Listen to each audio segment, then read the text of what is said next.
Hello again. Now this one is really just a tutorial on soldering, as I've heard a lot of you say that you're not very confident with soldering, and I would just like to give you a few pointers really and pass on any knowledge that I can to you to help you. So I put something together just to show you how to do some basic soldering and what tools you need. So if you carry on watching, hopefully if you don't know about soldering you might learn something. Be it I don't know everything. I'm sure people will have other takes on it, but here we go with what I've recorded to show you how to solder.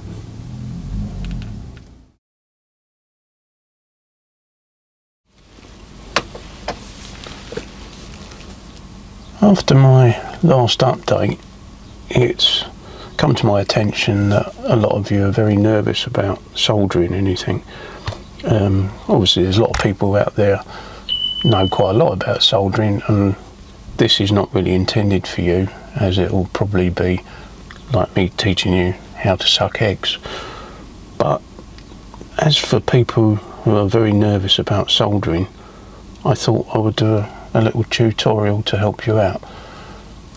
And I thought I'll start with the tools, just basic things you need to know. You need to know what tools you can use really, or you need to use. These tools vary really in quality depending how much you're going to do the job really. If you're not going to do much soldering, there's no point in buying expensive tools. But the more expensive they are, the finer they tend to be and easier to work with.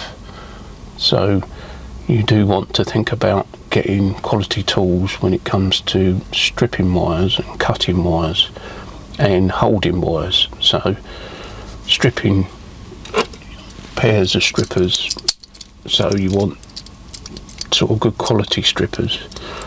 There's various types, as you can see. This is a mechanical stripper. This actually holds the wire and then pulls the sleeving, well, cuts into the sleeving and pulls the sleeving off. And they come with gauges, so you can gauge how long you want the sleeving stripped. And they're pretty expensive. I think these years ago were about £70 a pair. And there's larger versions of them. And they're a bit heavier, a bit more clumsy, but they're cheaper. You might get these for, I don't know, £20, £30. But a lot of these tools can be picked up second hand at boot sales and sort of auto jumbles I've bought stuff from. But what I started with strippers was these sort of trainee boys strippers, which is the old-fashioned sort of strippers that you just nip onto the sleeving. You adjust the hole size for the actual gauge of wire and set it on the top, and once you're happy with the size of hole, it should match the gauge. I'm not doing this very well. The gauge you're stripping.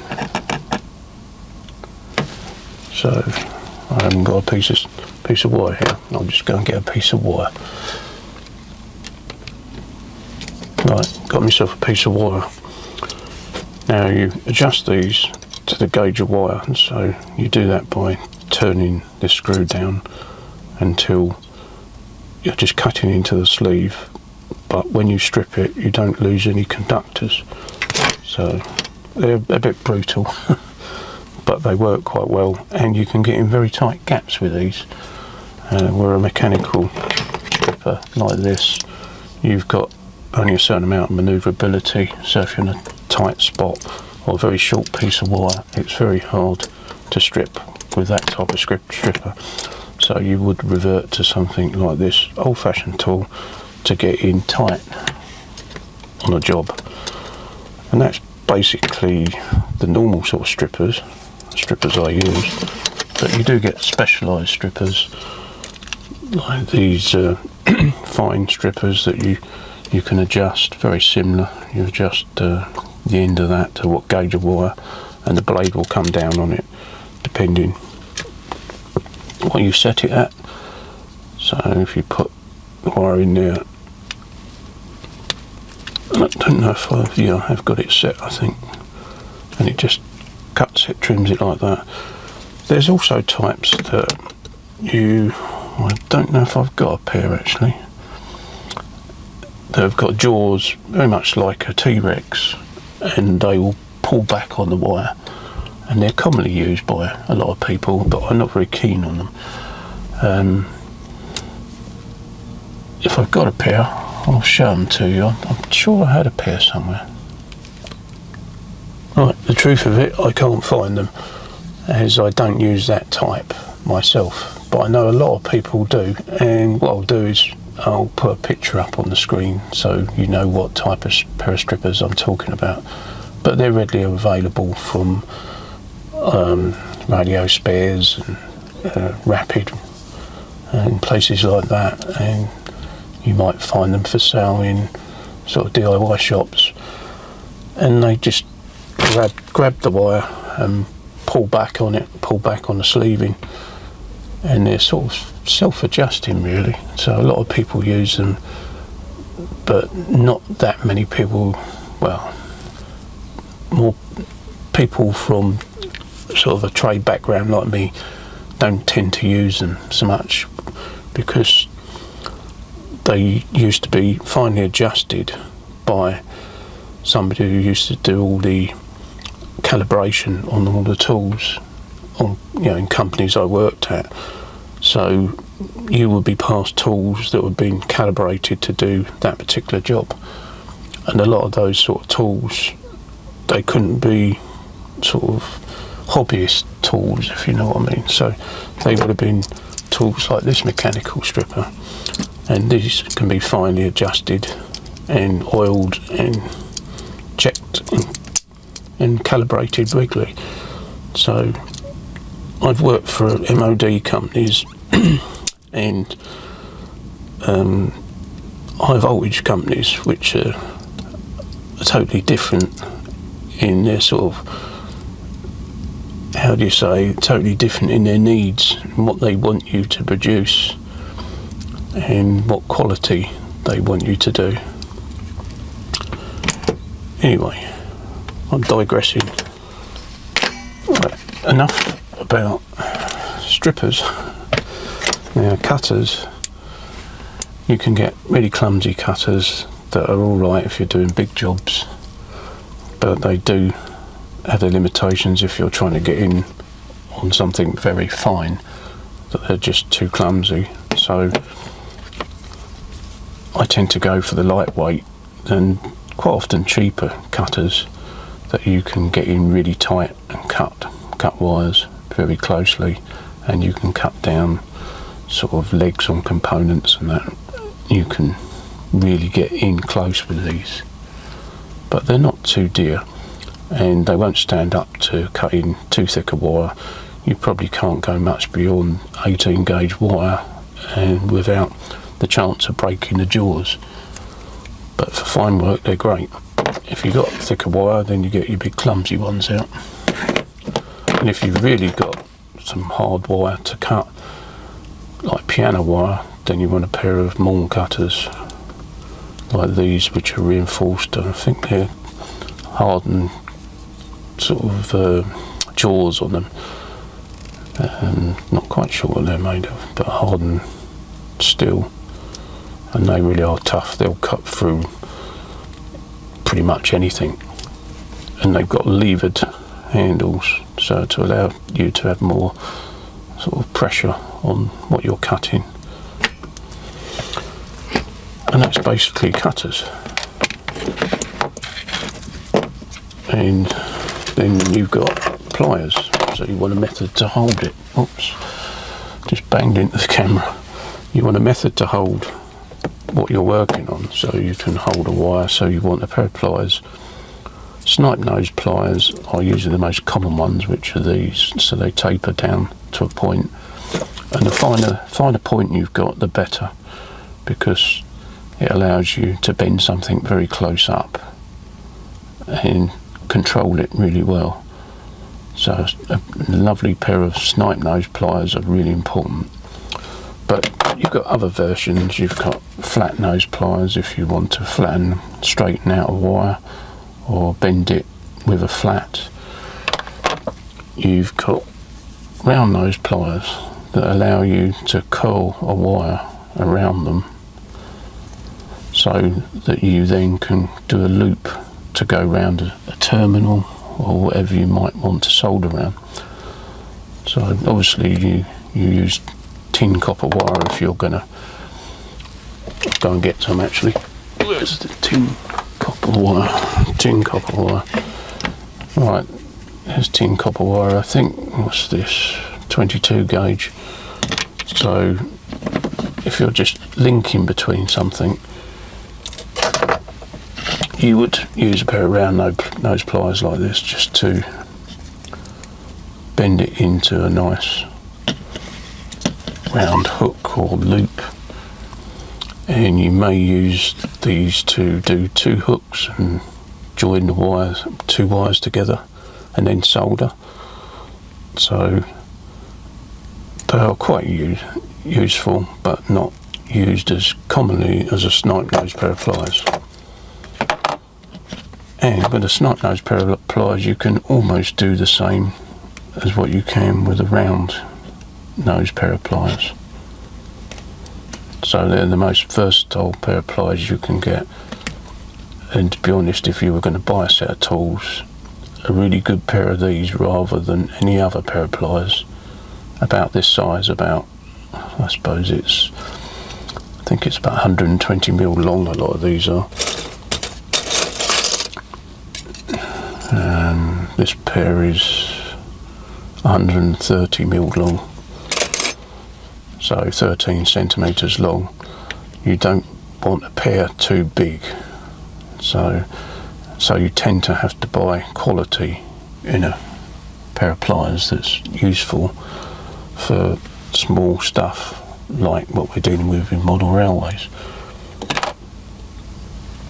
Right, other tools you may need just to complement what you're doing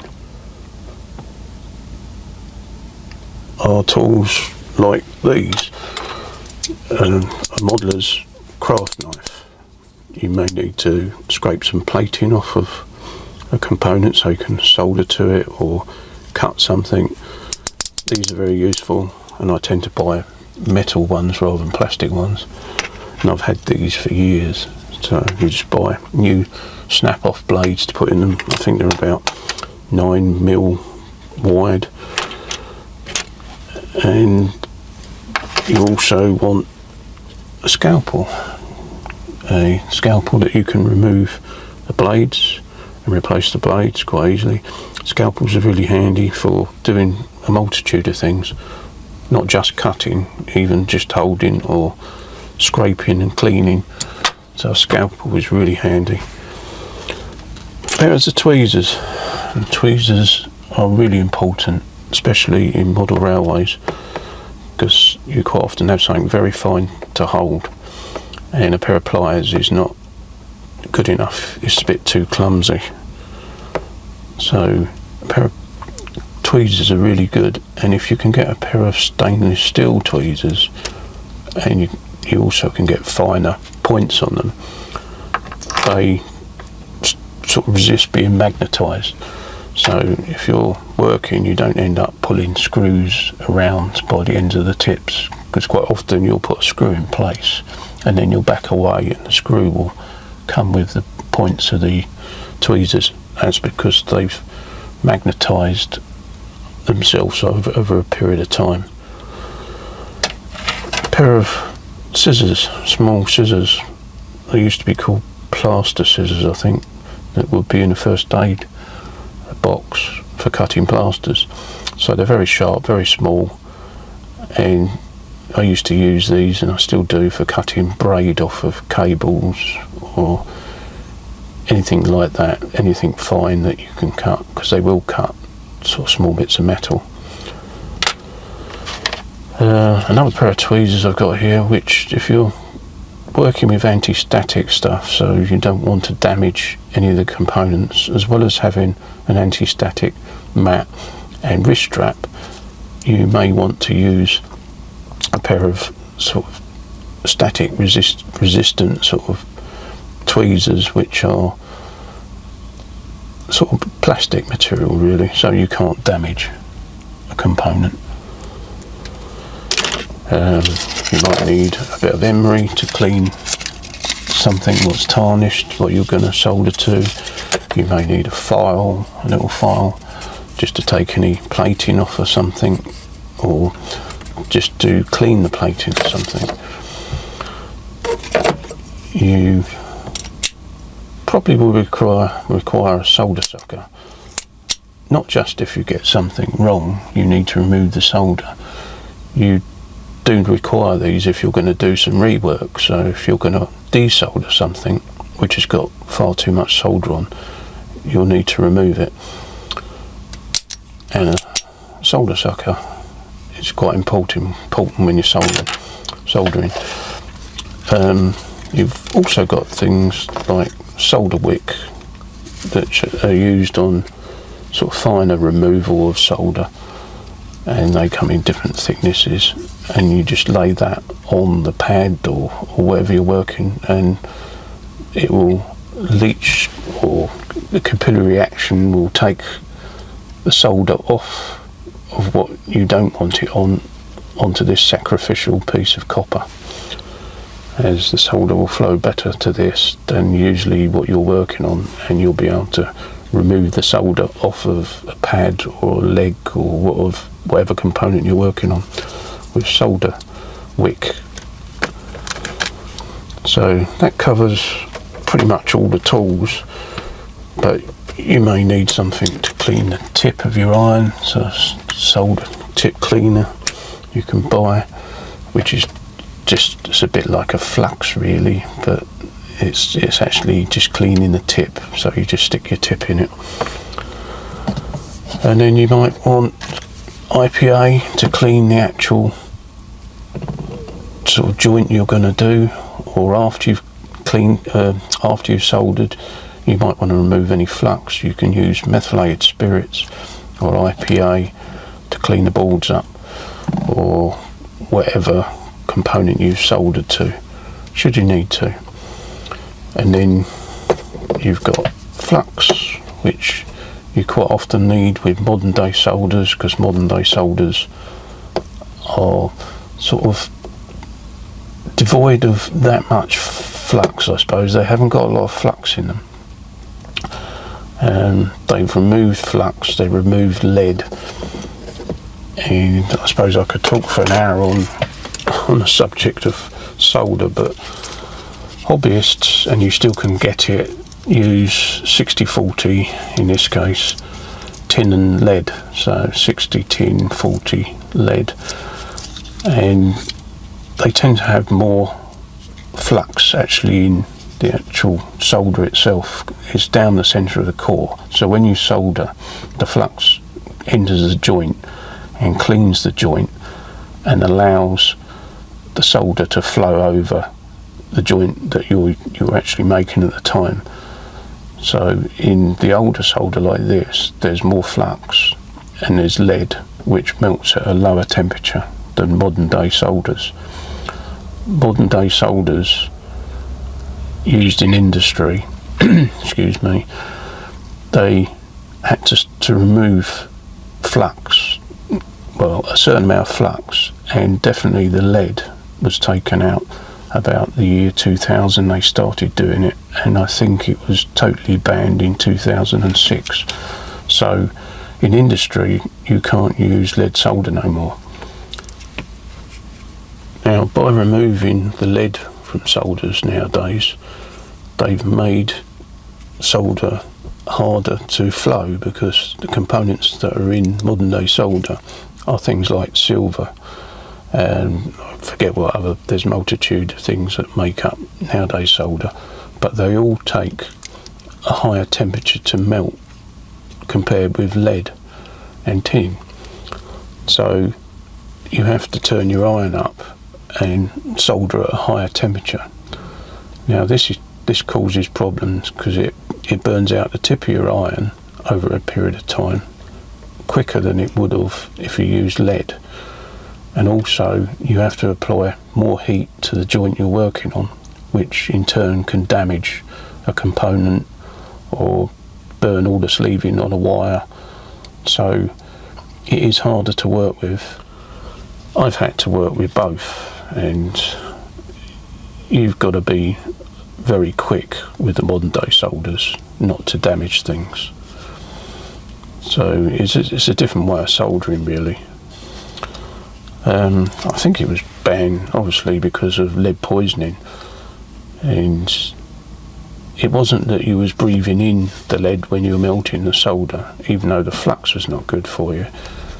It was because, if you like I am now, rubbing your hand up and down the solder, you get a certain amount of lead come off.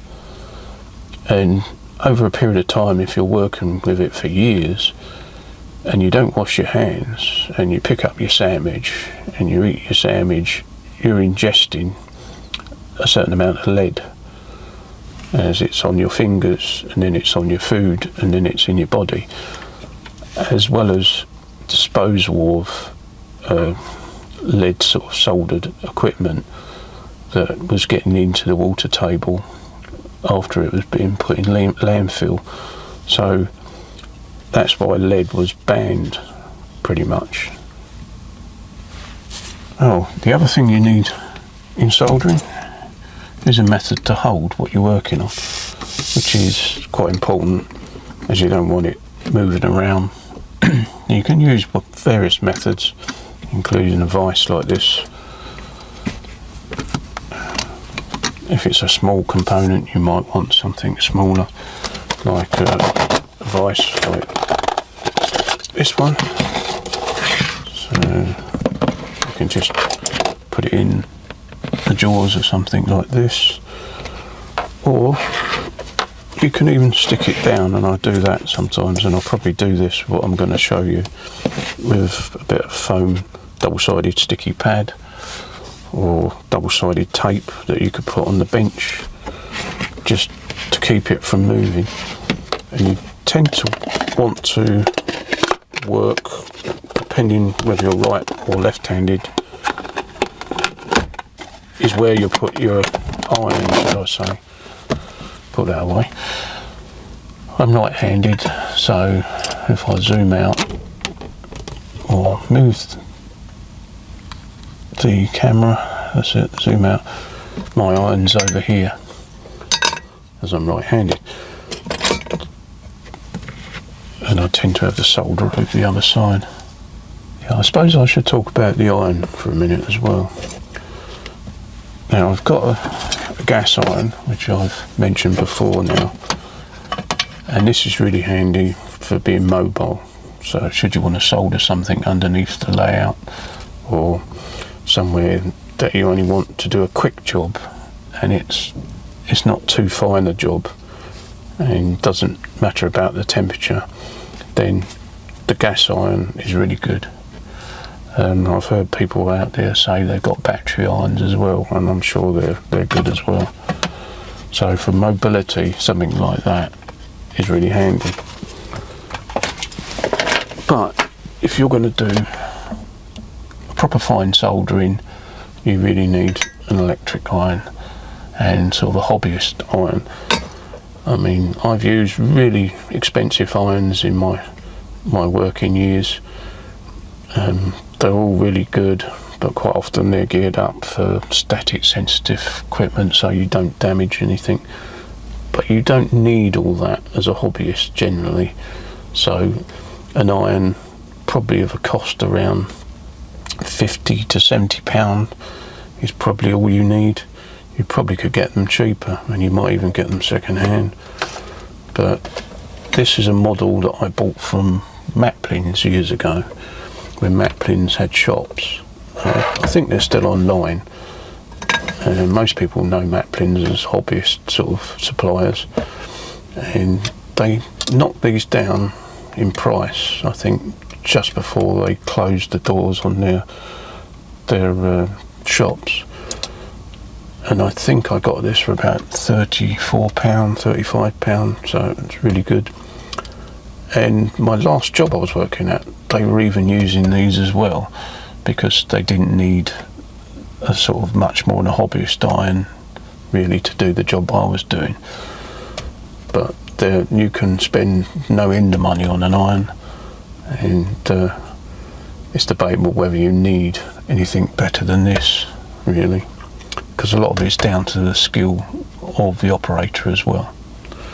Anyway, this has got adjustment for various temperatures, and it's got 3 set temperatures that I've set previously, so I can just go between those. And it gives you a digital readout on the front and tells you what temperature it's at the time, and obviously to set it. You can have various ways of cleaning the tip, and with modern day solders they recommend you don't clean it with a damp sponge, but I'm working with the older sort of lead solder, so a damp sponge is all you need, and you just wipe the tip on that every so often to get any deposits off the tip so it doesn't go into the joint that you're working on. Now, I've pretty much cleared all the tools away that I'm not going to use. As I've said to you, there are really only a few basic tools that you really need. It's just a choice of quality and size, really. And what you see in front of you now is basically all I will use for what I'm going to do in a minute, and probably not use all of these actually. I'm sometimes a bit lazy because I'm not working for an MOD company no more, which would be a total no-no. I get lazy and I just strip the wires with a pair of cutters, which is fine to do for sort of hobby wiring, but it's because I'm too lazy to get my strippers out. And you can judge by how much you close the jaws on your cutters on a wire and then pull. And if you're good at it, you'll pull the sleeving off without damaging any of the conductors. But if you're clumsy, you'll end up pulling all the conductors off as well and reducing the ampage ability of the wire. So, you know, in industry, you definitely wouldn't do that. You know, they would call you a bodger. But as a modeler, you know, anything pretty much goes if you think you're confident at doing it. So they're the basic tools, and that's what I'll be using in a minute.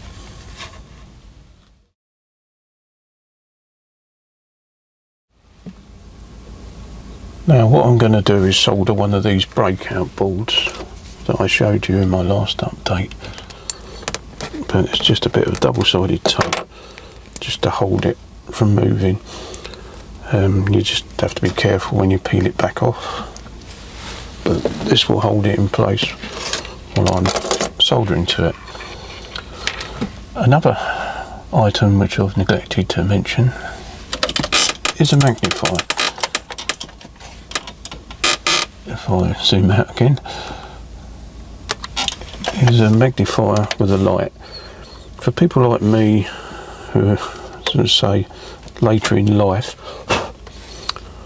are losing their eyesight and can't see things close up that well, even with glasses, you can't see close up work like this. You need a magnifier really with a light, or you can buy ones that you can strap to your head actually, but I prefer to have a sort of magnifier that is like this. I can bend into place or remove. I don't really want something strapped to my head, even though I might give it a go later in life when I can't see anything. But yes, I need one of those, and that really gets in the way of me showing you to a certain degree. Hopefully I'll be able to show you, you know, even though I may not be able to see carefully what I'm doing, but you have to bear with me because that's what I use all the time to solder things this small. Now this is an old DCC chip, And I'm going to use my cutters, my nice fine cutters, to cut the wires off. So that chip's dead, that can go in the bin. Now I've got a nice 8-pin plug with the wires on the end, ready to solder to the breakout board. So I can put a 21-pin chip into the plug.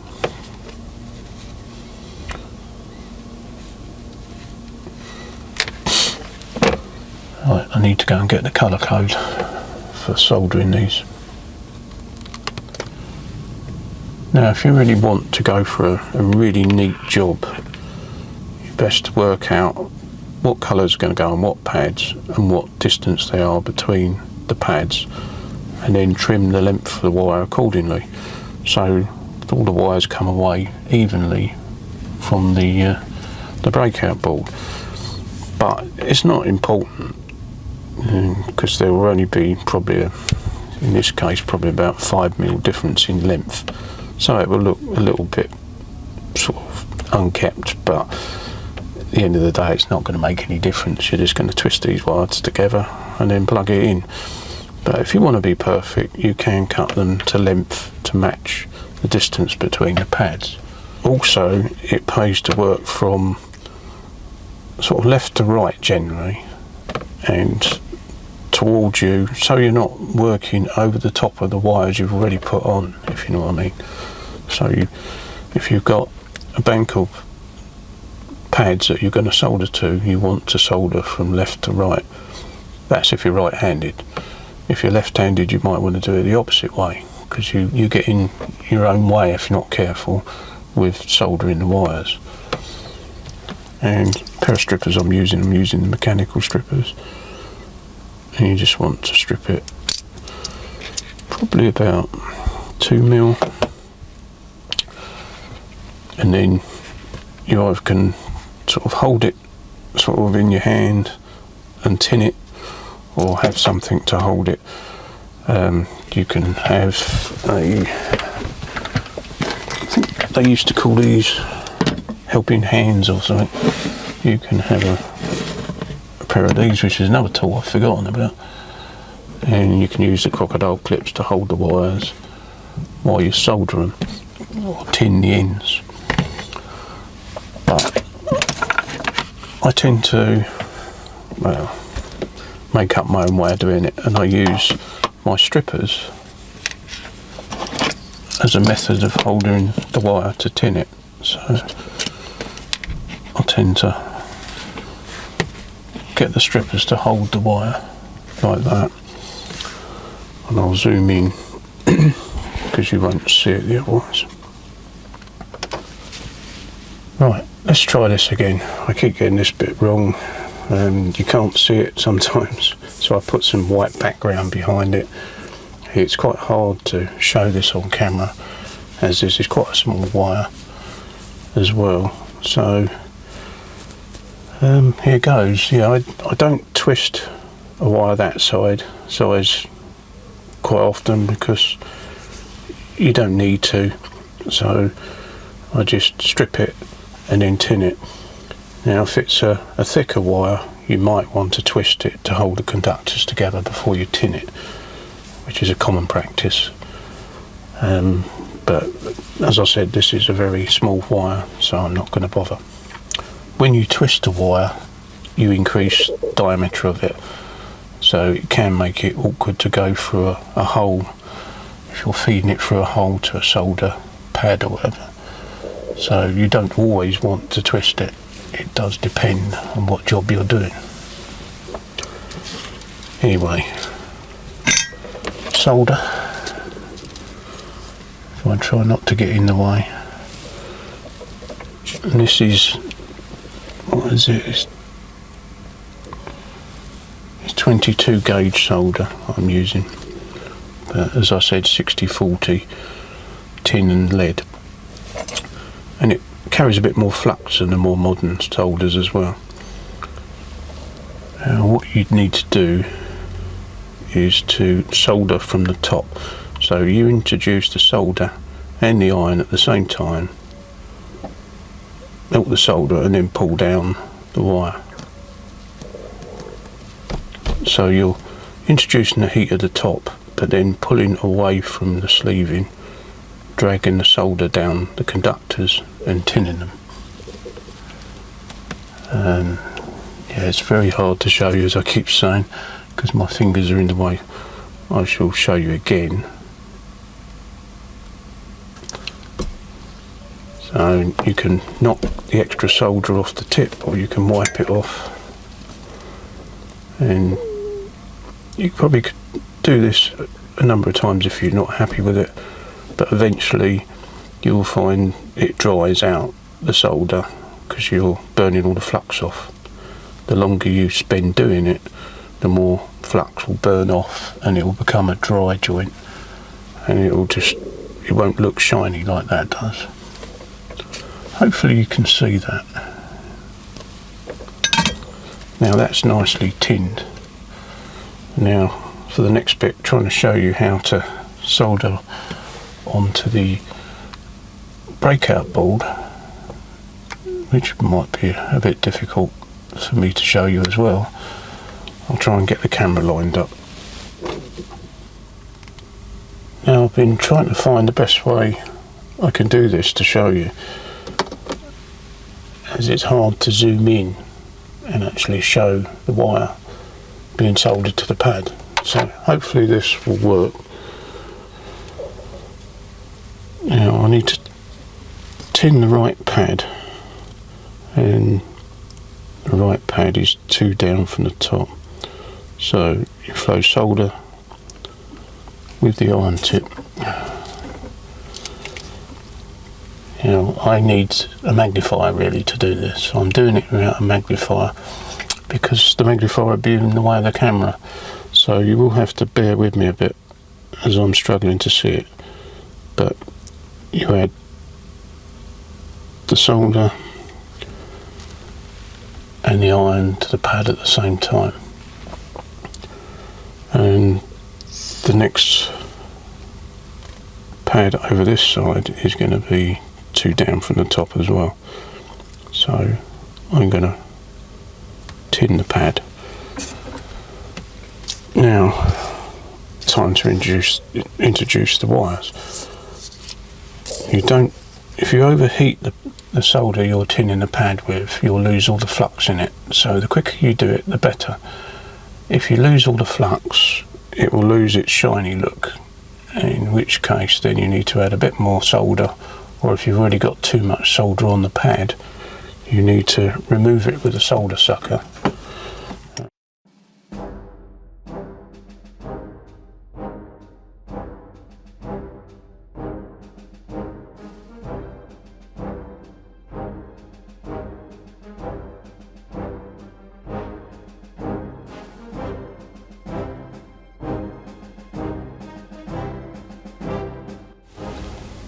I shall tin all the pads that I need to solder to start with, I think.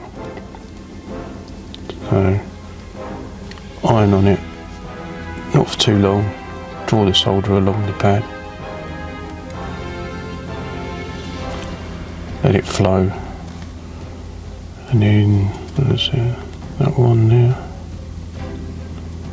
this one here,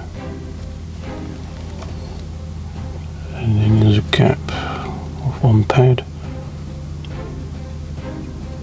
and that one,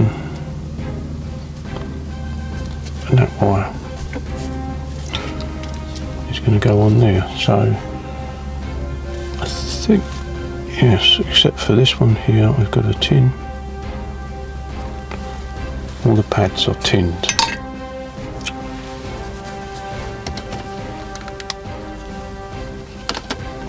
Right, now I'm going to continue adding the wires. So so I don't get in my own way, it's a green wire next. So green wire onto this pad.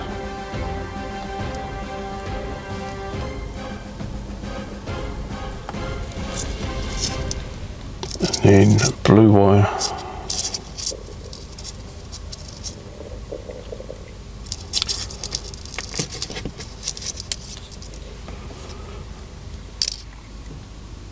That's better. I've managed to manipulate the magnifier in place without getting in the way of the camera, so hopefully I can work a bit better now. What I did notice that I put the blue wire on here, and because I thought it was purple because I wasn't looking properly with my glasses on, the purple wire is just an auxiliary wire that is not needed in this case, so I'm going to put what is the blue wire, even though it looks a bit purpley, on the pad that it should go, and leave the first pad free. So solder that on.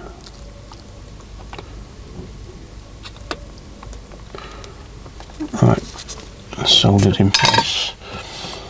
Now, because I don't want anything on that pad that now has got solder on, I could suck it off with a solder sucker, so I'll show you how to do that. So you flow the solder, bring the solder sucker in, and that sucks out any solder and almost flattens it back down to the pad again. And should you want to re-flow solder on that, you can add a new load of solder in.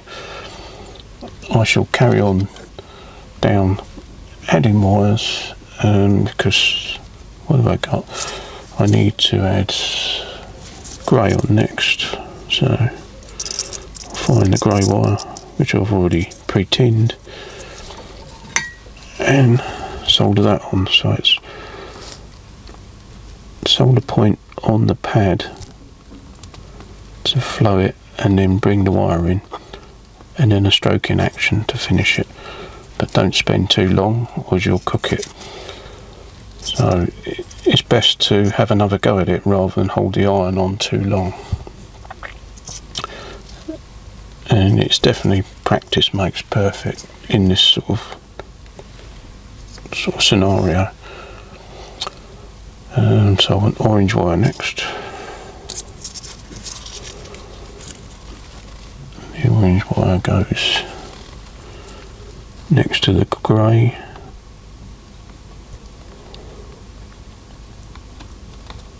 That's not quite good. You sometimes need to manipulate the wire and flatten it to get it to come in nicely on the pad as well. It's all about trying to position things as best as possible for that one moment when you flow the solder into the wire and onto the pad, all in one go.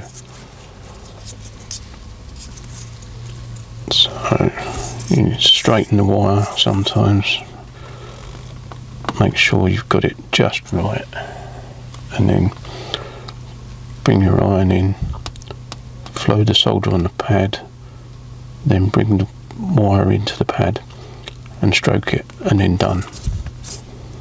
Don't play with it. A lot of people go back and think that's not good enough, and they'll play with it, and you end up ruining it. You make a worse job by playing with things. Anyway, red wire next, and I think that's it.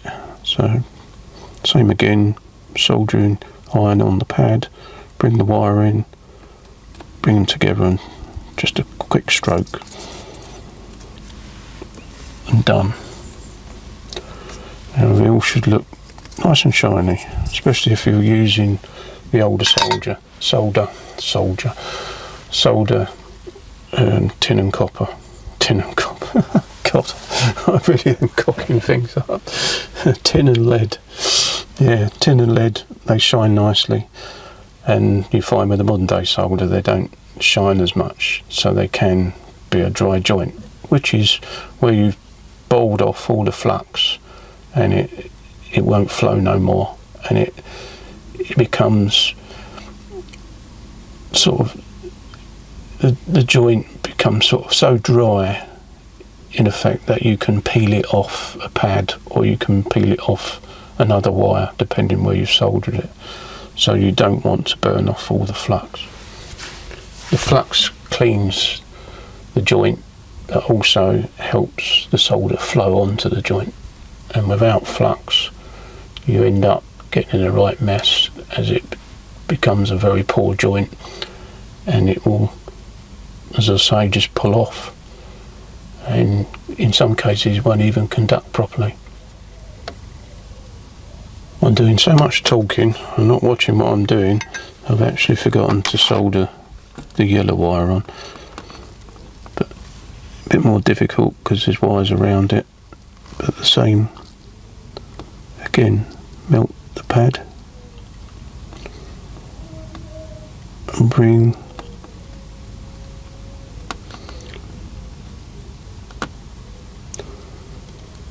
the wire to the pad.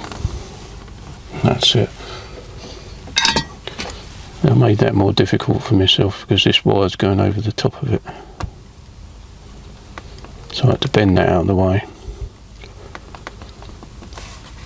But that's it, that's all done now. And they will be pretty strong joints.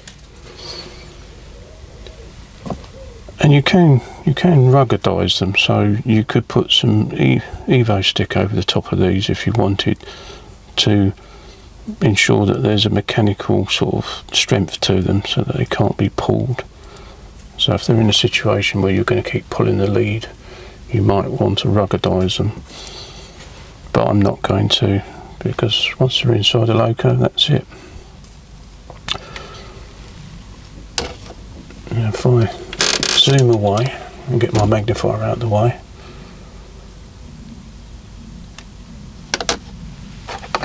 I now need to carefully peel this off the double-sided tape, and it's all wired up. As simple as that.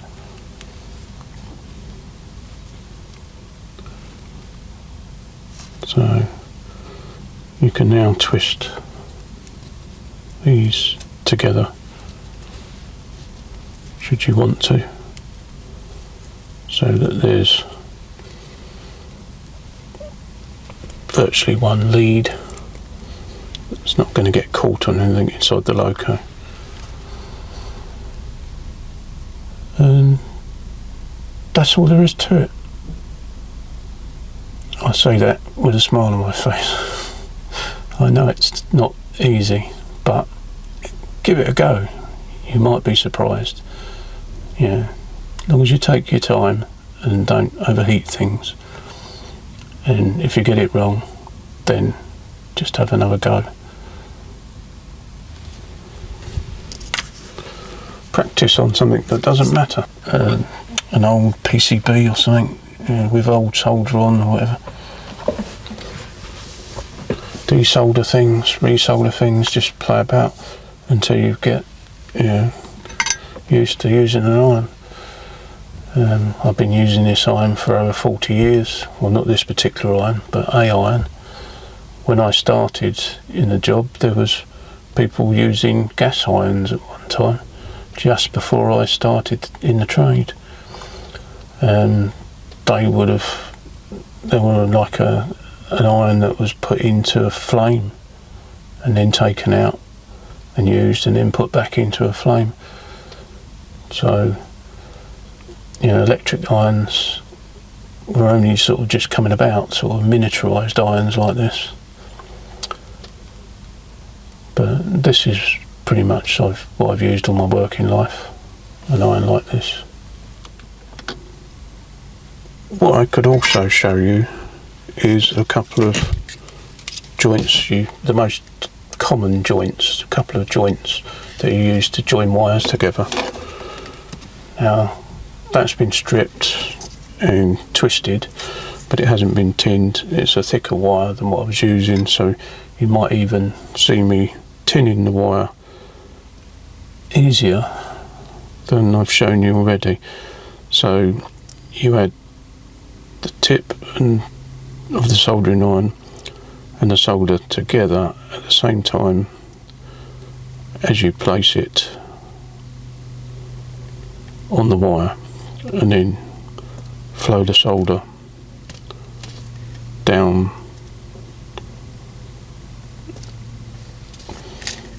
the wire.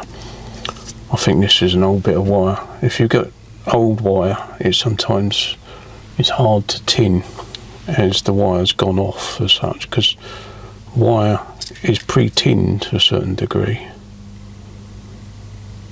and that goes off and makes it hard to tin. Anyway, I've done that, and I'll do this one.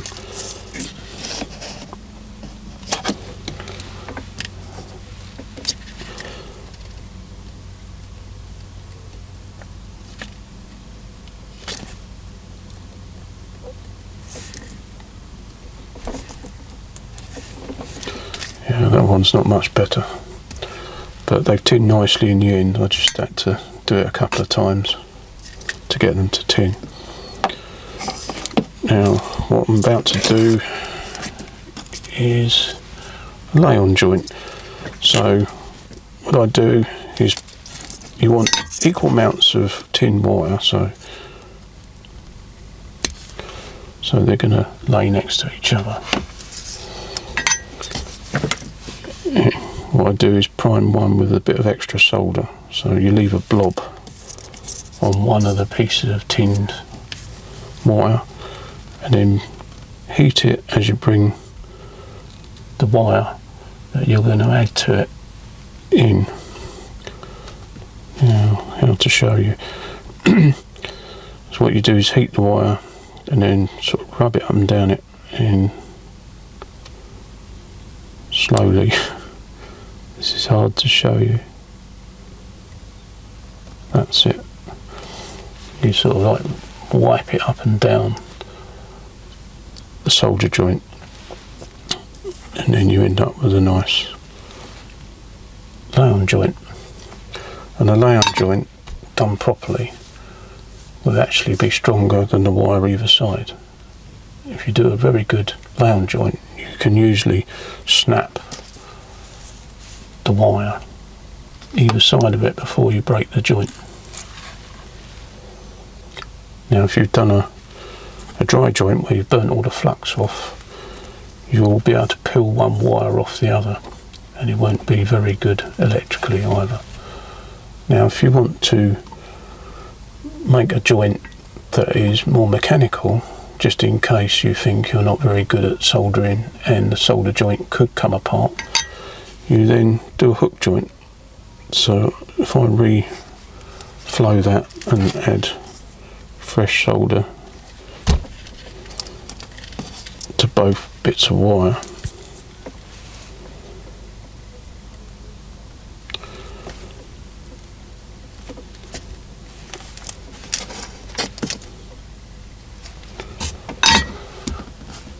then you can use a snipe nose pair of pliers or round nose, like I said, and bend the tin's part of the wire round.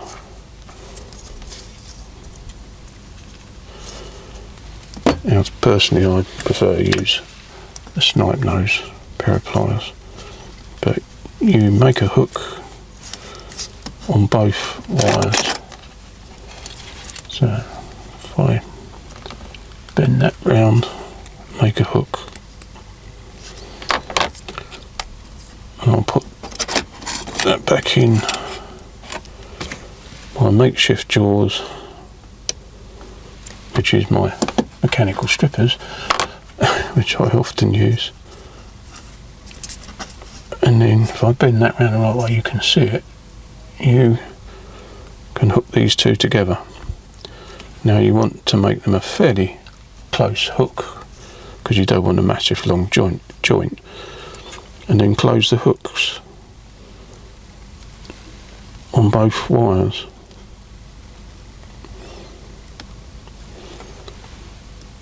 Now, trying to close that hook up without getting in the way of the camera is nigh on impossible, but if I close the hook, you just squeeze the hook up. So if you now look at it, you'll see both hooks are closed on each other. So there's a mechanical joint there, which we're about to flow solder through as well. So you're not only going to have an electrical connection and sort of mechanical like that, you're going to have